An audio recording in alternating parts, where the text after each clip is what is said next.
Listen, so now we have everything ready in our AWS account to deploy the model to SageMaker. And SageMaker, for those of you who don't know, is a service, it's an AWS service that gives us the ability to deploy machine learning models. Okay, so we can take advantage of it by deploying our model without making any changes to it. Instead of hosting our model locally, like we've been doing so far, we can just deploy it to SageMaker, to an endpoint. And that endpoint will be available across the world. Anyone can hit that endpoint. Anyone can send penguin information to that endpoint and get a response. So that's what we're going to be doing right now. That is super cool. I'm going to go here to my computer. Fortunately, I should be looking at this video right now. Fortunately, it's going to be very simple to do because I created a deployment pipeline. And I'm going to go to the top of the README file here because I drew this pipeline so you can take a look at it. You can see here that deployment pipeline. This deployment pipeline internally, what it does is just deploy the model to different cloud platforms. That's it. It's very simple.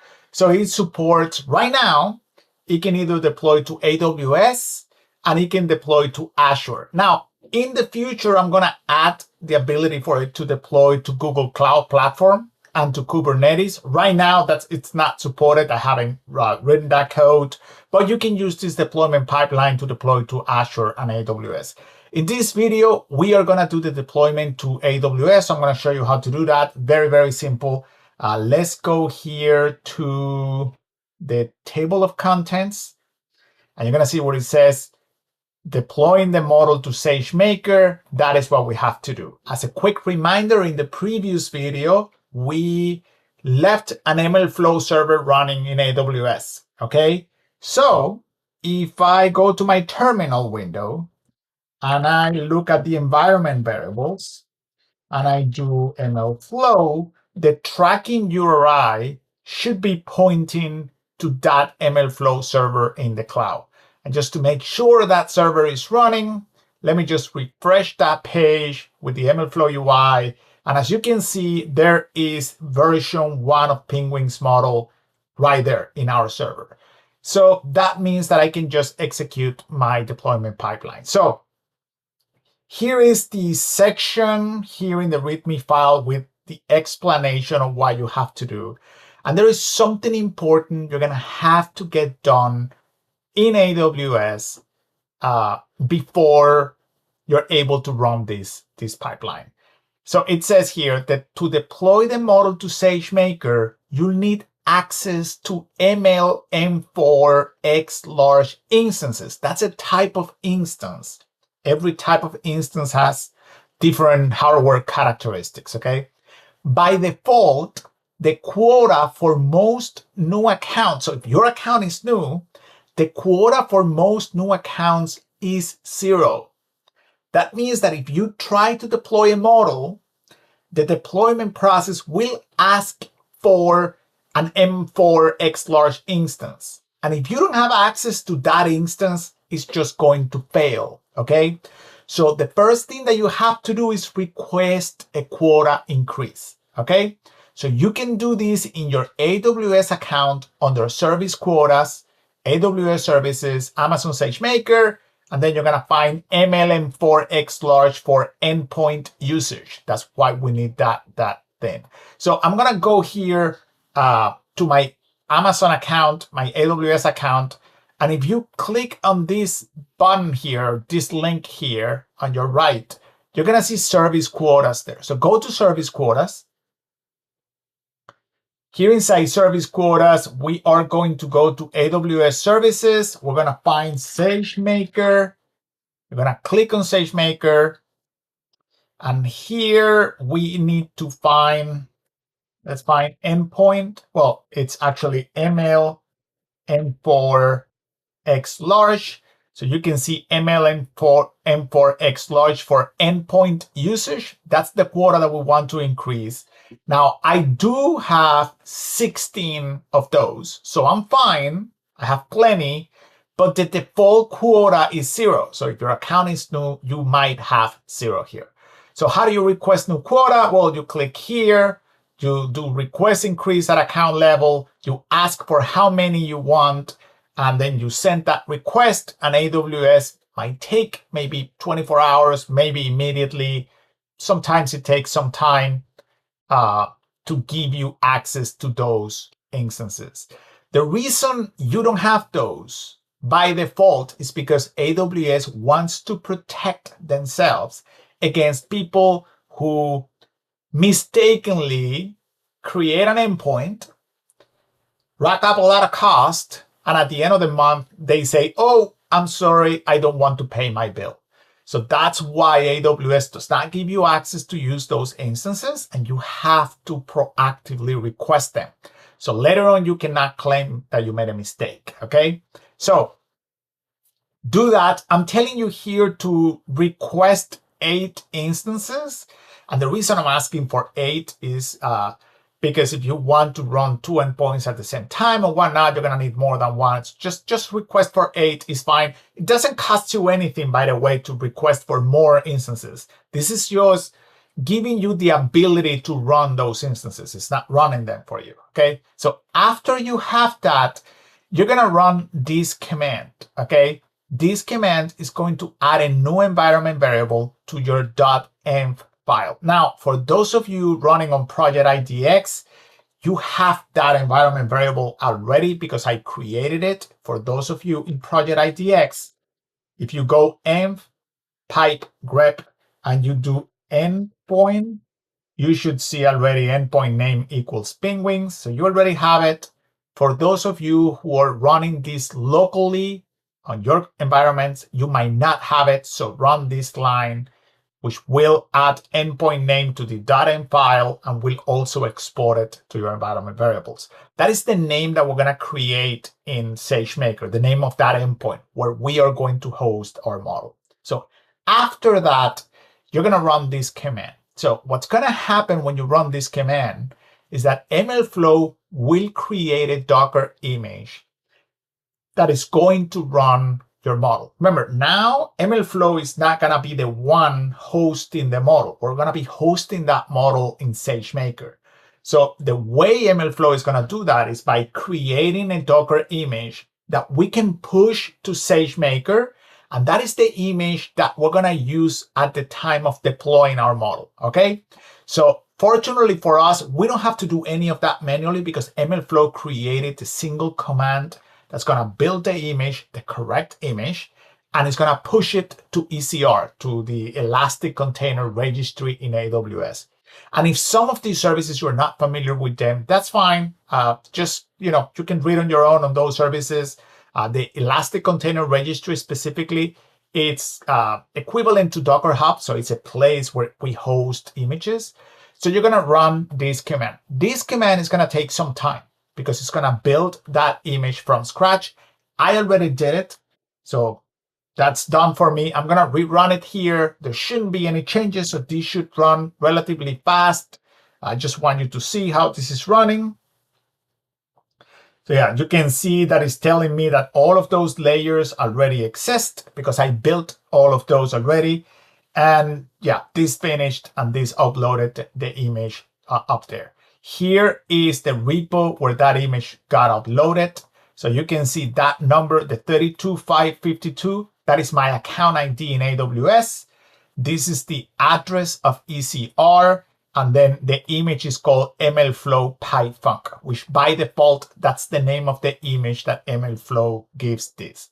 If I go to my Amazon account and I open ECR, Elastic Container Registry, I should see here, there you go. I should see the MLflow PyFunk image. And it was created on October the 2nd. I mean, today is the 25th, but it's October the 2nd because that's when I created it for the first time.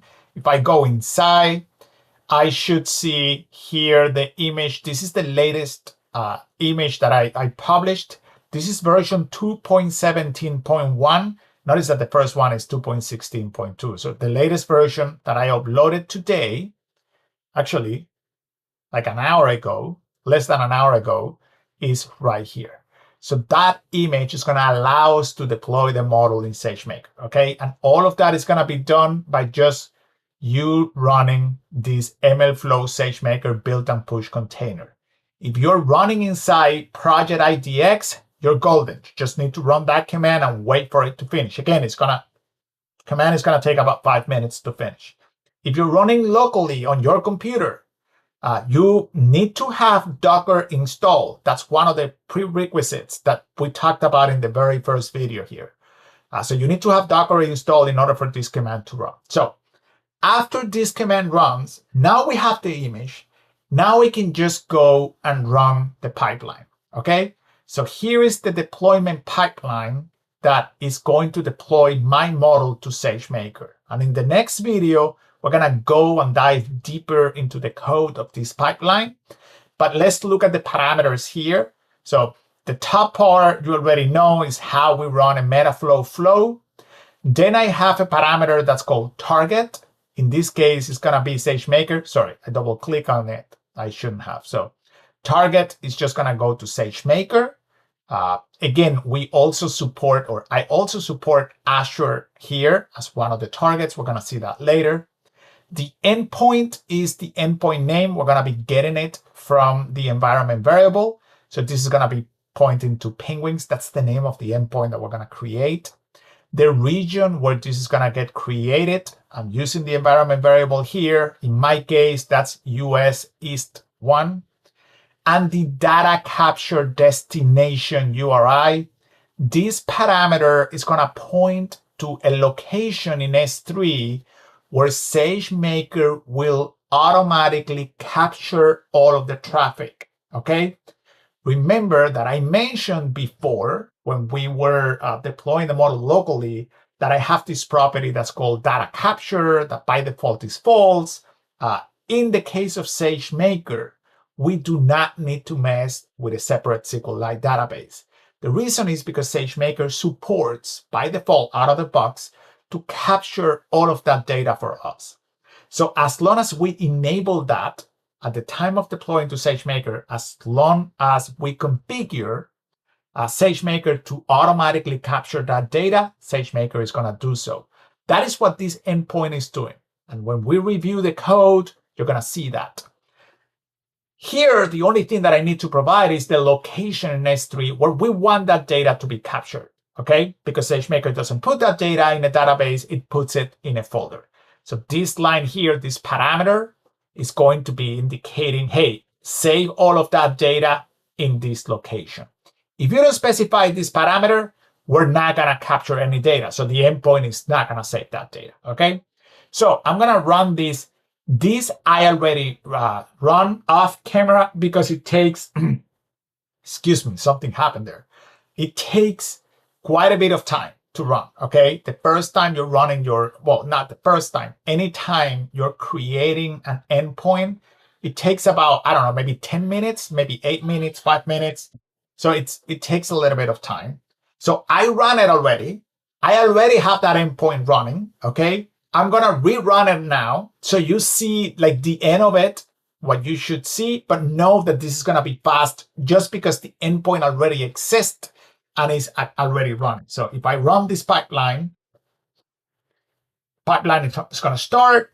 And the final step of the pipeline takes a few samples from the data store, our data set, our penguins data set, and runs those samples through the endpoint just to make sure it's working, okay? So as you can see here, this is what's going to happen in the inference step. Look at these logs here. It says prediction, confidence, change trap, and this is the confidence, Adderley, and Gen2. So it's taking 3 samples from the data set and it's running them through our endpoint. If I go to my AWS account and I look for SageMaker and I look for inference and you go to endpoints, here you're going to see the Penguins endpoint and it should be in service, okay? Just like I said with the MLflow server before, you need to delete this endpoint when you're done with it. If you do not delete this endpoint, you are gonna get charged money, okay? Because this is an instance that's running. Somebody has to pay for that instance, okay? So let me check back here now that this is running. And what do I have here? This command, this AWS curl command, will send one example to the endpoint. The reason I cannot do it with a simple curl command, if you remember, I don't know if you remember, I'm going to show you.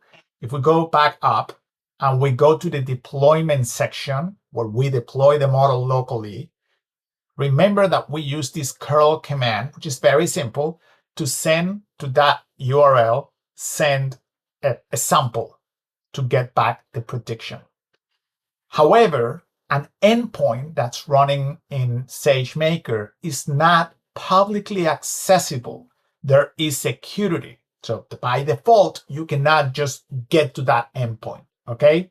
So you need to do a little bit of juggling in order to get to that endpoint. You basically need to create a session and have a little bit of security to get to that endpoint. If you wanted to make that endpoint public, you can just create, for example, a Lambda function. That Lambda function will communicate with the endpoint, and using an API in AWS, an API gateway, you can just make that Lambda function public. Okay, so many different ways that you can do that. But I just want you to know that by default, you cannot just access that endpoint. If we go to the endpoint here, and I go inside, you're going to see the endpoint has a URL, but this URL is not publicly accessible, okay? So in order to provide all of the security that I need to provide for this to work, let me go back up, go to the table of content, come right here.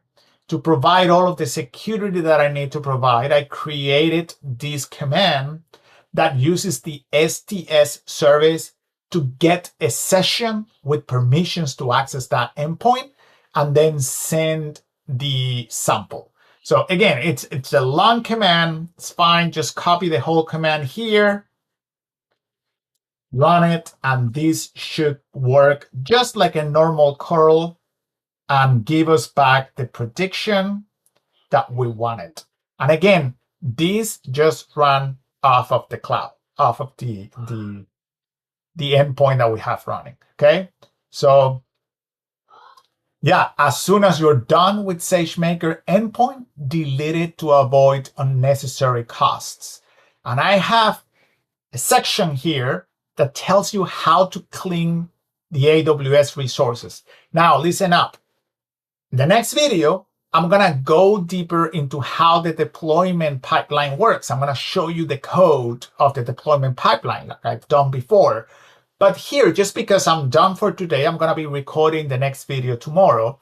I want to clean up everything. So I'm going to take the opportunity to show you how to clean stuff, okay? So I'm going to go to the cleaning up AWS resources. And the first thing that I'm going to do is delete the endpoint. You see here, there is a command here to delete that endpoint. So I'm going to get rid of it right now. There's that command. I execute that command, and boom, that endpoint is done. So if I go here to my list of endpoints, should have clicked somewhere else, you can see that that endpoint is gone. So it's not going to charge me anymore.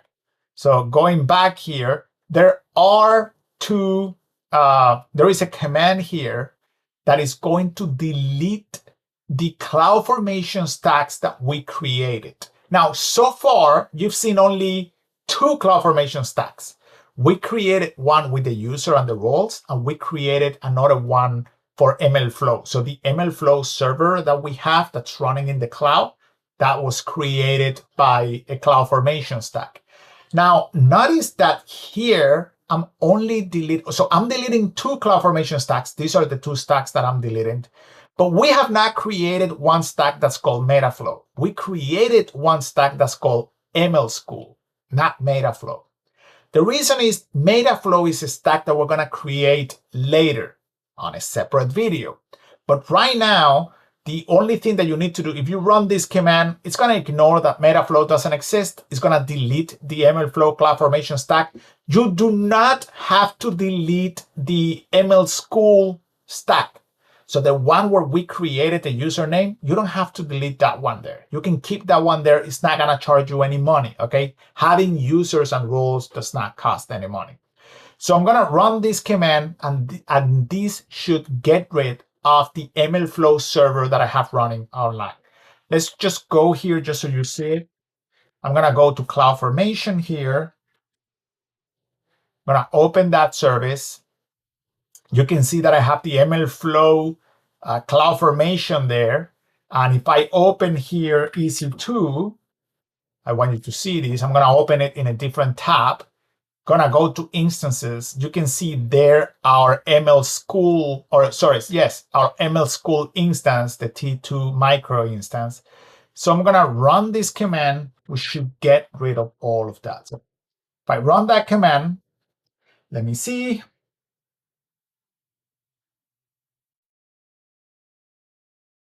Oh, you know what? This actually did not work. So for some reason, this does work on the version that I have on my computer. It doesn't work here. That's fine. Let me just delete this and just let me see if this works. Okay. So I had two spaces. That works on my computer. Apparently in this version of Linux in Project IDX, it doesn't run. That's fine. You can see that here I have deleted in progress. I'm going to change the documentation, so I do that line by line. So here you can see that I'm just deleting the MLflow. And as soon as this is done, this instance here will be gone. So let me see, let me refresh. There you go. That instance is gone right now because it was created as part of this CloudFormation file. So now that this is getting deleted, that instance was gone. So this is what you need to execute in order to just get rid of all of this stuff. Here, if you aren't planning to return to the code of this program and you want to get rid of ML School, you can also do that with this command right here. If not, you can just keep it running. I'm going to keep it running because I'm going to keep using it. But if you want to get rid of it, you can execute this line and it will get rid of it. After doing this, you can go and sleep tight knowing that nobody's going to charge you any money because you got rid of everything from the cloud. Like I mentioned before, in the next video, we're going to dive deeper into the deployment pipeline. And after that, we are going to learn how to run our pipelines, the training pipeline and the monitoring pipeline in the cloud. So far, we've been running those pipelines locally, but I want to orchestrate them in the cloud. We're going to see that later on. See you in the next one. Bye-bye.